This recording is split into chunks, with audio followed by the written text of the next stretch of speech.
اعوذ باللہ من الشیطان الرجیم بسم اللہ الرحمن الرحیم۔ جزیرہ خضرہ کے زیر عنوان امام علیہ السلام کی توقیعات بیان کی جا رہی ہیں۔ امام علیہ السلام کی بارگاہ میں سوال کیا گیا کہ نماز فریضہ کے بعد سجدہ شکر بجا لانا، اس کے متعلق ہمارے بعض اصحاب کہتے ہیں کہ یہ بدعت ہے۔ دریافت یہ کرنا ہے کہ کیا کسی شخص کا نماز فریضہ کے بعد سجدہ شکر بجا لانا جائز ہے، اور اگر جائز ہے تو یہ نماز مغرب کے 3 رکعتوں کے بعد ہی سجدہ شکر بجا لائے یا 4 رکعت نماز نافلہ مغرب کے بعد؟ امام علیہ السلام نے جواب میں فرمایا، سجدہ شکر تو واجب ترین اور لازم ترین سنت ہے۔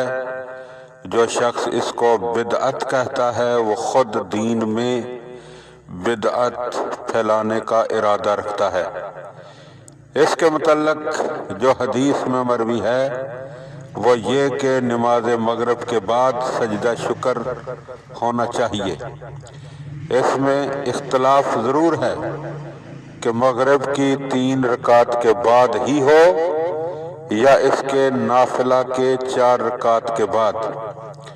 تو جس طرح نماز فریضہ کو نماز نافلہ پر فضیلت حاصل ہے، اسی طرح بعد نماز فریضہ تسبیح اور دعا کو بعد نافلہ تسبیح اور دعا پر بھی فضیلت حاصل ہے، اور بہتر یہ ہے کہ بعد فریضہ سجدہ شکر ادا کیا جائے۔